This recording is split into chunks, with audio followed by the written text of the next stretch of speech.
Uh, Hello and welcome.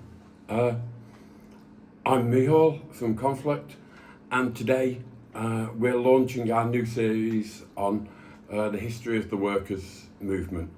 It's going to be a series of 10 basic lessons, each one of them concentrating on a specific point of our politics.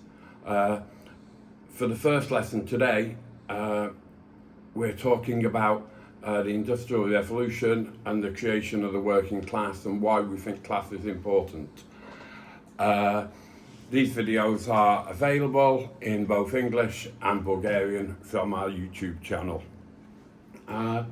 So I think I'd like to start to talk about the rate of change in society. And a lot of people today have this idea that change is faster than ever before. And much of this is down to sort of information technology and computers. And in 1943, Thomas Watson, who was the head of the American computer company, IBM, said, I think there is a world market for maybe 5 computers. And this guy from what was probably the biggest computing company at the time was saying that he thought they could sell 5 computers in the world. He didn't mean ever, he meant in a year. You know? And he sort of underestimated it massively. They actually sold 18 computers in the first year. And if we compare it today, less than a century later, 60% of the world's population owns a smartphone. In Bulgaria, the numbers are obviously much higher. 78% of Bulgarians have a smartphone, which means that nearly 4 out of 5 of us have more computing technology in our pockets than this guy thought they could sell 5 of in the world. But I don't think that this massive rate of change is a quality of the moment. It's not something that's just today. It's something that's been going on since the Industrial Revolution, which starts about 250 years ago. And there are many things that we think of today as quite boring, old-fashioned things, which were massively influential on changes in people's lives. Last year, the railway was 20 years old. Let's say 200 years old. It actually been invented about 20 years before that, but the first working railway, which is between Manchester and Liverpool, and we'll come to why later, is about 200 years old. Nowadays, you know, people think of the train as old-fashioned, they prefer to drive in their car, but it was a massive change on people's lives in ways we don't even think about now. Maybe one example could be, before the railways, there wasn't a notion of national time, and cities had their own time based on a sort of solar clock, you know, when the sun was high in the sky. So the time in Sofia was different from the time in Varna, but having a railway meant that they had to make timetables, which meant there was a need for a national time. So in many ways, the idea of time as something we all share comes from the train.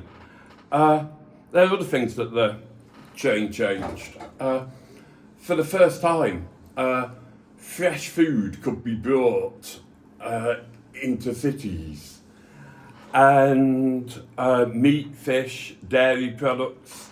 So it changed the way people ate. It changed where people lived as well, because you could move people from where they lived to their workplace. And so the idea of suburbs is an invention of the train. The idea of holidays tourism is also an invention of the train. The people going for like a weekend away is something that comes from the invention of the railways.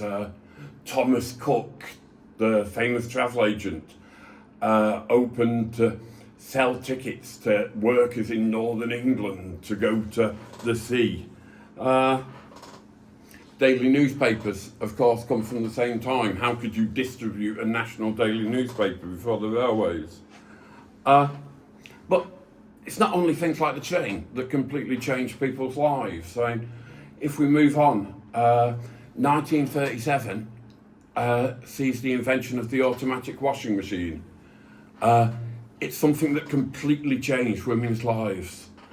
1960 is the invention of the contraceptive pill.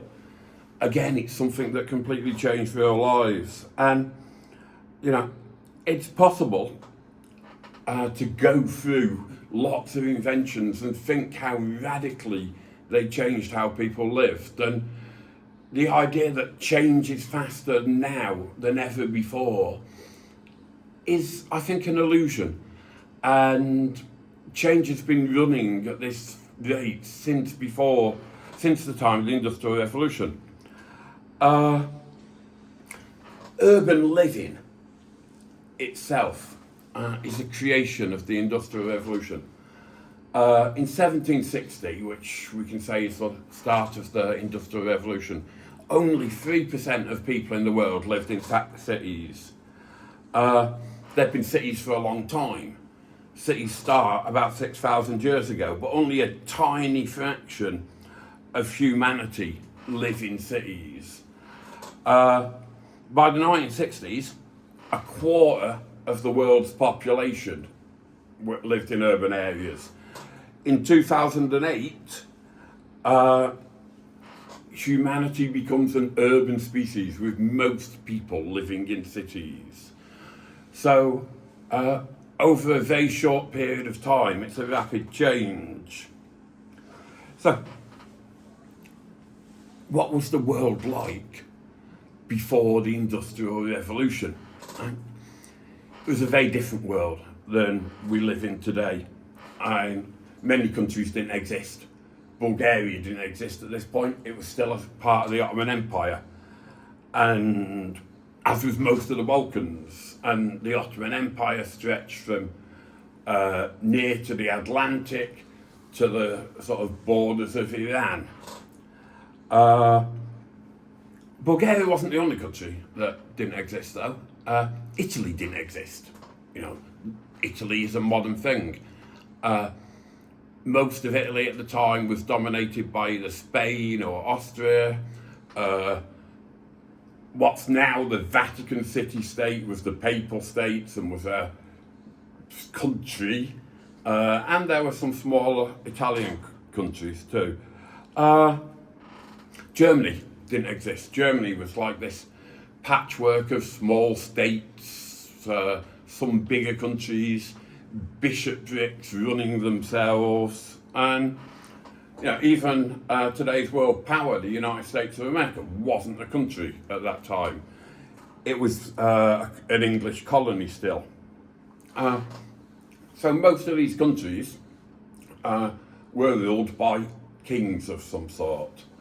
The rule of the Ottoman Empire, of course, was the Sultan in Constantinople, and there were very few republics at the time. Maybe the most important ones are the Swiss Confederation and the Dutch Republic. San Marino was a republic, but it's not really worth mentioning. And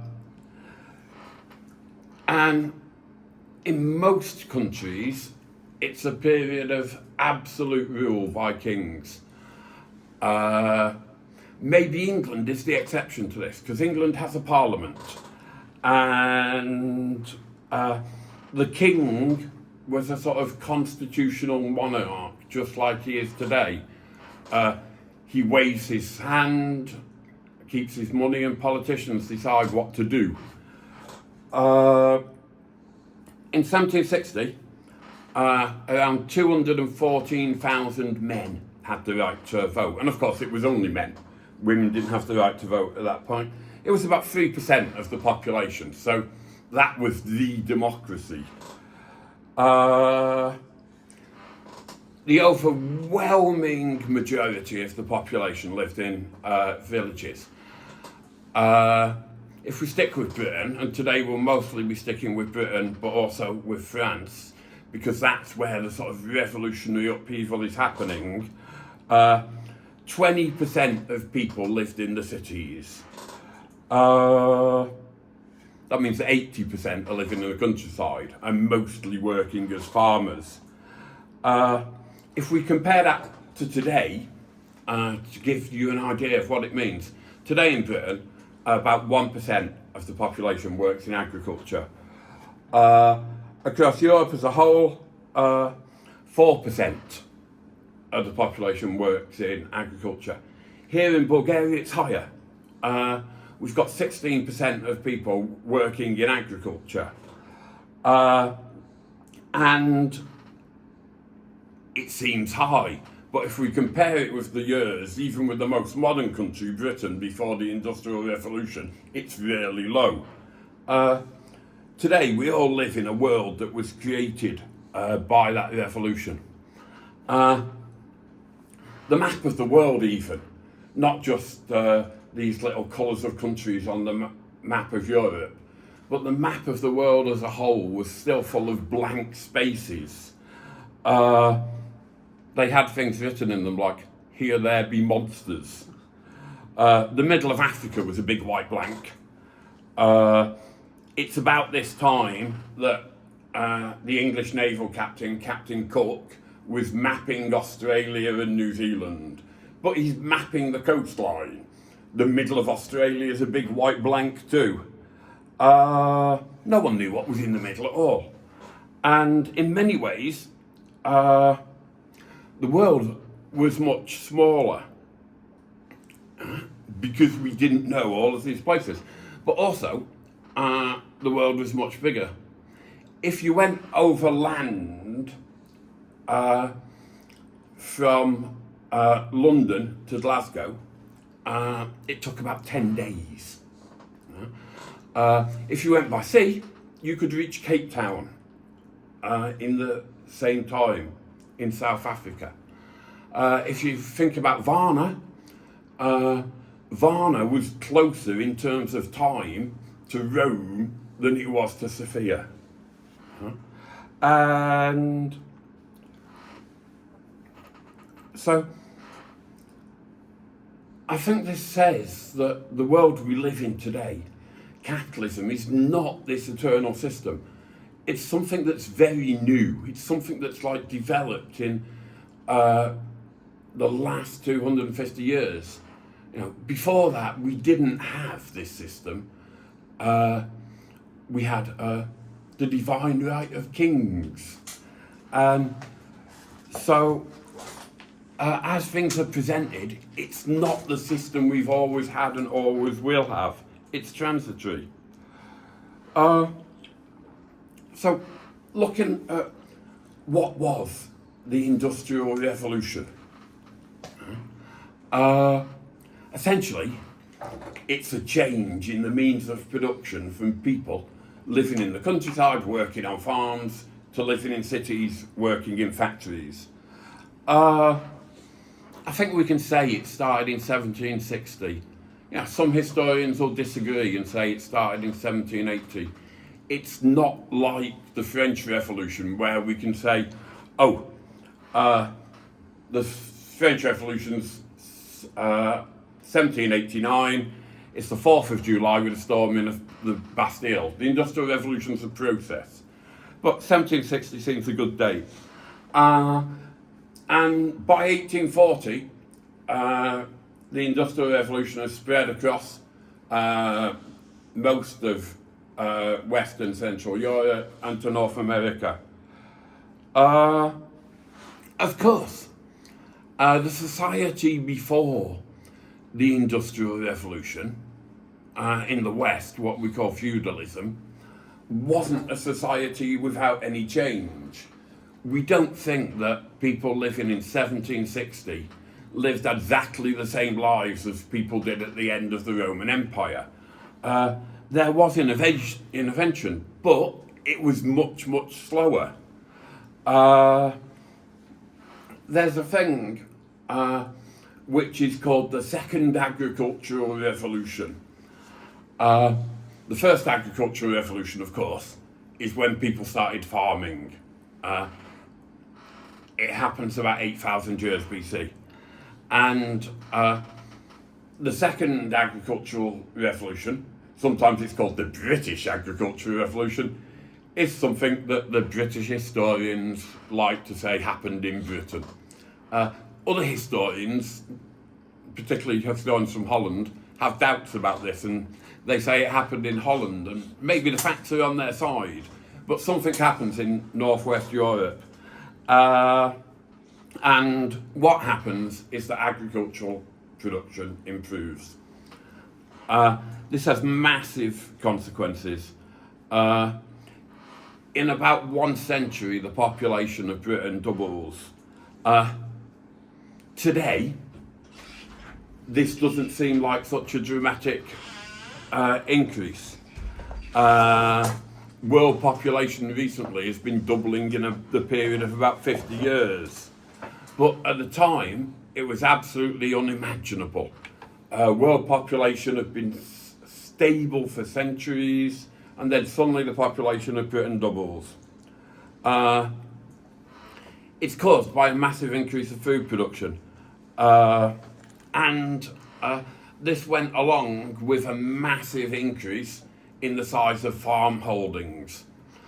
What had previously been common land in the villages was enclosed by the big landowners.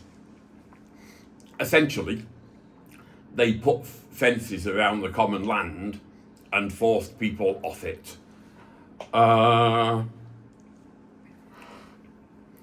This meant that the poor from the countryside were forced away from their homes, and exactly at the time that the factories are expanding, they're forced to move towards the cities. It creates a new social class, the working class. Of course, there'd always been people who worked. And there'd always been people who owned property and people who did the actual work. But what the creation of the working class is massive concentrations of workers in these new industrial cities. If we look at Manchester, which is the sort of heart of the Industrial Revolution, in the 18th century, its population increased by 7 times. Population of Britain doubles, but the population of Manchester increases by 7 times. In the 19th century, it increases by 9 times. Manchester is booming. It's the world's first industrial city. And on a human level, this was a complete catastrophe. It's being filled by people who've lost their land to the farming closures, a stream of refugees from the famine in Ireland. The population of Ireland drops by 50% due to death and emigration. It's only just recovered to the levels of this period. In Scotland, the same process that went on in England in the countryside is called the Highland clearances, and the poor are cleared from the lands. A lot of them went to America. A lot of them went to other cities, but a lot of them went to Manchester. And they found work in the new factories. The development of slum housing was really common. I think Karl Marx's friend, Friedrich Engels, called Manchester at the time hell on earth, and he lived there, but not in the bad bit. To give an example of how bad it was, average life expectancy for working people in Manchester dropped to under 20. Yeah. And this sounds a little bit ridiculous when you first think about it, but what it means is not that people lived to 20 and then died. It means that a lot of people died young. Yeah? Childhood mortality was horrific. If you got to 5, you had a good chance of having a reasonable life. And what's driving all this is textile production. And Manchester becomes known as Cottonopolis, and it's the city of cotton. And the first cotton mill in Manchester is built at the start of the 1780s, and it's completed by 1782. It's a large building. It's 5 stories high. It's about 60 metres long, which is just a bit bigger than half of a football pitch. It's got over 1,000 people working in it, the majority of them women and children. It operated 6 days a week, 2 12-hour shift systems, so for 6 days a week it doesn't stop. The owner, Arkwright, when he died in 1792 at the age of 59, he left in his will about £500,000, which doesn't sound like a lot, but if we compare to today's money, it's about 72 million euro, and it was a lot of money at the time. To put it in comparison, workers were paid about 60 pence a week. And this, of course, is male workers. Women received about 25 pence a week, and children between 5 and 15 pence a week, depending on age.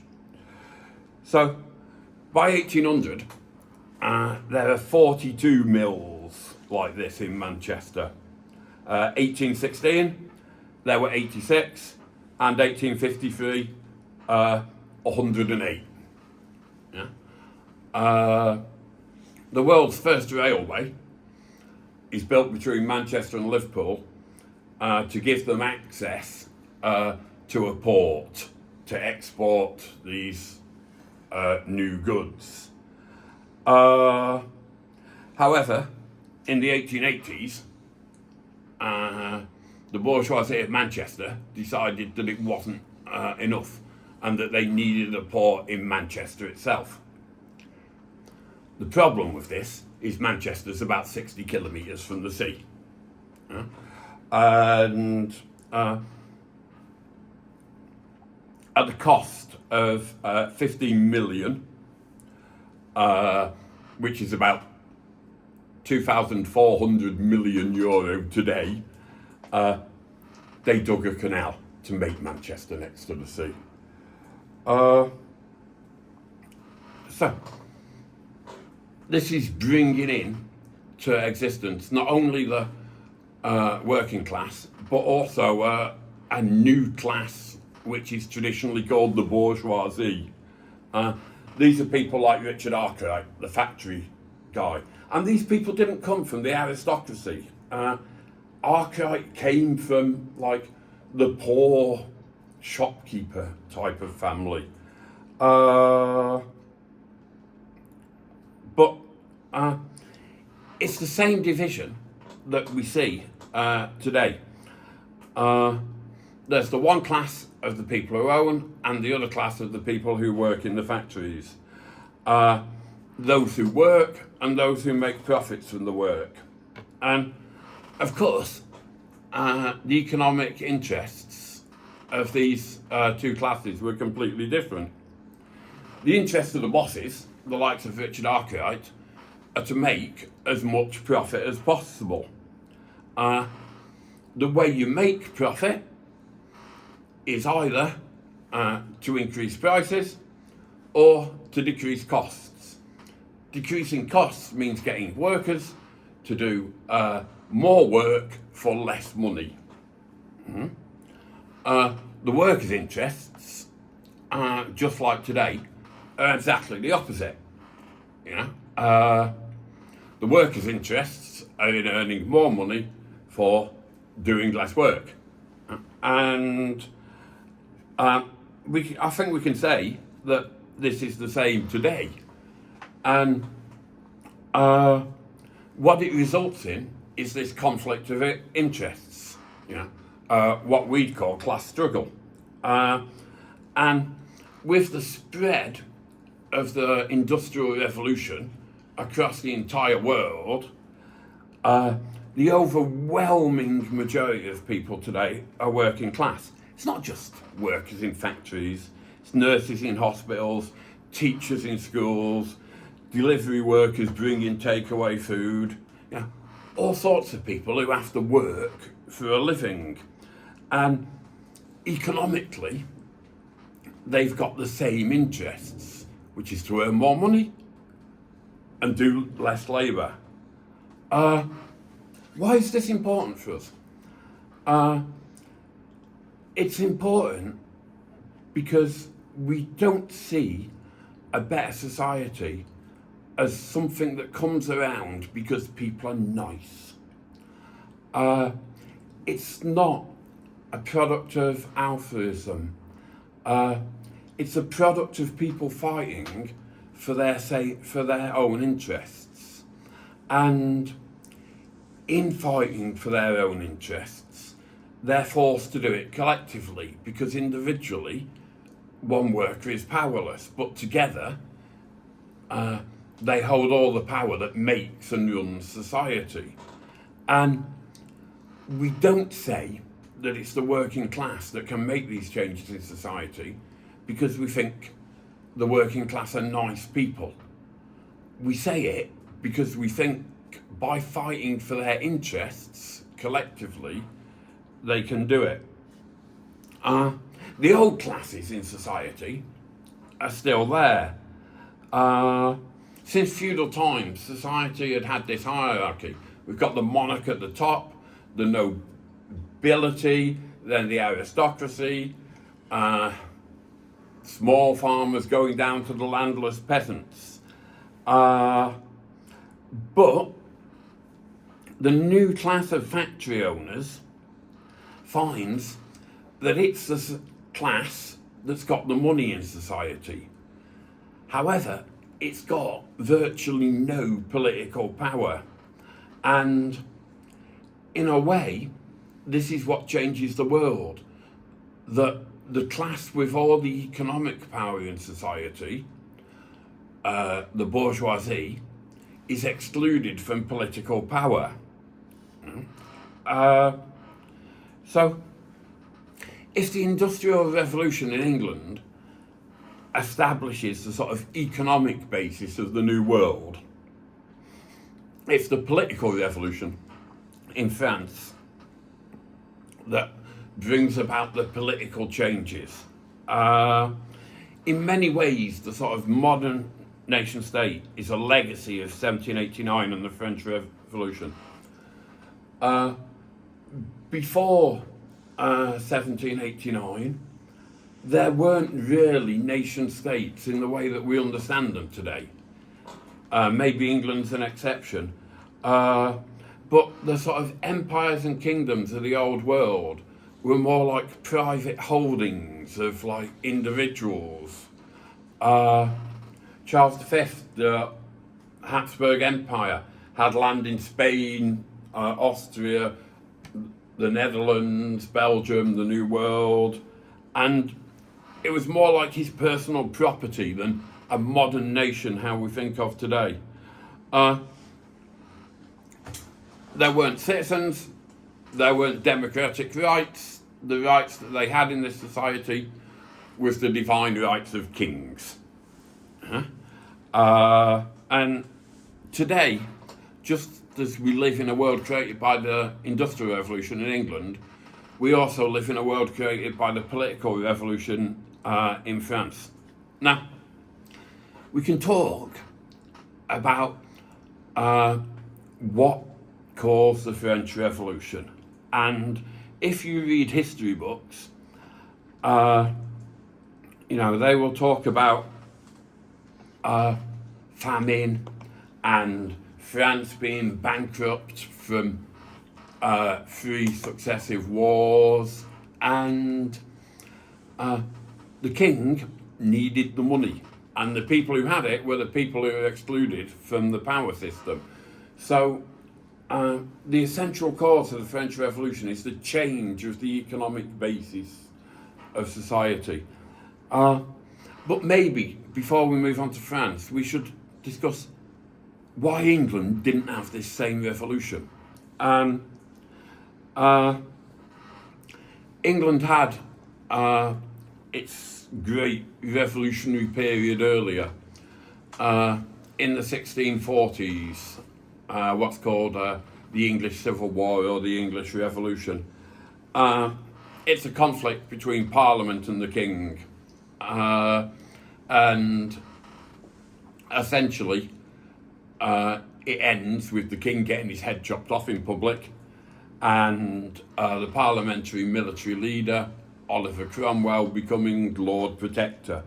And England became, until 1658, a republic. Then the monarchy came back. But the Stuart family, who were the kings of England at the time, didn't last long. And in 1688, there's an event in English history which is called confusingly the Glorious Revolution. The Glorious Revolution wasn't a revolution, and it wasn't particularly glorious. What it was the replacement of the old king by a new king. And the new king was the old king's son-in-law.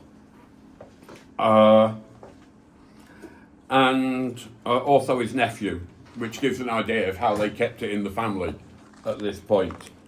What essentially the deal was that the new king would come, Parliament would have political power, the new king would be reduced to the waving function, and the politicians would run the country, pretty much as they do today.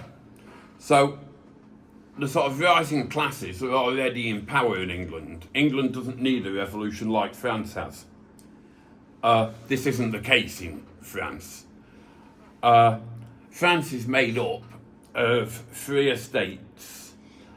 The first estate is the clergy, the priests, and the second is the nobility. These are the people who ran society in France. They make up about 2% of the population. And the other 98% of the population, the third estate, which includes the people with the money, had no power whatsoever. The first 2 estates were exempt from taxes. And the French put it at the time, the nobles fight, the clergy pray, and the people pay. What the sort of new bourgeoisie, the class rising from these industrial developments, objects to is having to pay the money without having any political power over what happens at all. And the king calls an assembly of all 3 estates. And in a way, this is the part of the French Revolution. The reason he does it isn't because he wants to give the people a fair say in society. He needs money because he's got these debts from these wars. For him, it's the beginning of the end. France goes through a decade of a revolutionary whirlwind. After the first meeting of the Free Estates, it takes 3 years for it to become a republic. After that, it takes 4 months for the French king to lose his head, like the English one had before him. These events cause massive change in society. The idea of political democracy that we have today comes from this period. The ideas of parties being left and right come from which side they sat in the Chamber of Deputies in France. This is the foundation, the political foundation of modern democracy. France then finds itself at war with most of the big countries in Europe, particularly Britain, Austria, Prussia and Russia. The reason for this is kings don't like it when you start to cut off other kings' heads. They think there's something threatening about it. And revolutionary France goes through these wars, defeating everybody, and it changes the way that armies are raised. It becomes a citizen army of peoples of the Republic, as opposed to an army of nobility and peasants who didn't want to be there. The sort of revolution ends in 1799, when Napoleon Bonaparte, who's a military officer, seizes power in a coup. But the wars that are caused by it go on for another 16 years, and they finish in 1815. So, what about the working class in all this? The bourgeoisie wants a bit of power, but what about the workers? In France, the workers support the revolution enthusiastically. The sans-culottes, which in English is literally those without breeches, was the name given to the sort of working people supporting the revolution. Breeches were the sort of trousers that French aristocrats wore at the time. They came down to about the knee, and then they had long silk stockings. Working people wore ordinary trousers. And they have some political ideas in common with the bourgeoisie. And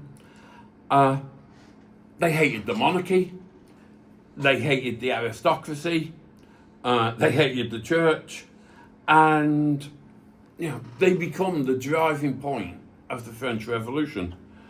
They're united with the bourgeoisie in these things. But, as we said before, the different classes have got different economic interests. And when they start to talk about these economic interests, it starts to divide them from the rich. Like the rich, they're for the end of the monarchy, they're for social equality and for popular democracy. But when they started to talk about economic equality, they'd taken the revolution so far. In 1794, the leaders of the radical movement, the Herbertists, are all executed, and they're taken to the guillotine. So they tried to push the revolution too far to the economic question, and they paid for it with their heads. If we go back across the channel to England, workers are also beginning to assert themselves as a class. Perhaps the first massive class movement that we can talk about is something called Luddism. This is named after a mythical character, Ned Ludd, who was an apprentice machine worker, and in anger he broke his machines.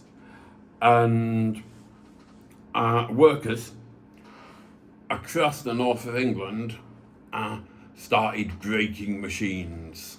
The famous English historian Eric Osborne calls this wage negotiation through riot. And so they start to sort of demand improvements in their living conditions by attacking the new factories. It spreads across Yorkshire, Lancashire, the whole of the north of England. In the end, they bring in the best British general at the time, who's a guy called the Duke of Wellington. A few years later, he will defeat Napoleon and end the French events, and 12,000 British troops to kill people and to suppress the movement. The next stage of the English movement is something that's more political. Again, though, it ends up with the British Army drowning it in blood. There was a document called the People's Charter, which talked about people having rights to parliamentary election, one-year parliaments, and at the time, people thought that if they had the vote, they could control the society. Remember, very few people in England can vote at this time. There's a massive demonstration in Manchester. There's about 60,000 people there. And it's at a place called St. Peter's Field. In English history, it's commonly called Peterloo, which is connecting it to the Waterloo battle. And the British Army ride into the crowd, kill 18 people and injure 700 people. By 1832, the English governments realised that they've got to do something, and they pass what's called the Great Reform Act. It extends the number of people who can vote, but it's still limited to men, of course, and it's still limited to men with property. The size of the electorate doubles, but it's only about 20% of the adult men in the country. Working people still didn't have a vote. The Charter objected to this. Millions of people signed it, and there were massive demonstrations in support of the Charter. Probably the most famous one is the one in Hyde Park in London, but the biggest one is one in Birmingham, which has about 400,000 people. So, huge number of people were demanding universal suffrage. And from what's happened in France and previously with Vlodism, we can imagine how this is going to end. It's going to end in blood. So today in part one of this series, we've discussed the two revolutions, the economic revolution in England, the political revolution in France. We've talked about how it changed the world and how it created the two new classes, the bourgeoisie and the working class, and how their interests were completely different. In the next part, next month, we'll be discussing how the economic changes have spread to Europe and are changing the system there, moving away from our focus on this small corner of northwest Europe, and how the revolution spreads in 1848 all across Europe. And we'll be talking about the beginning of workers' political organisation and taking it up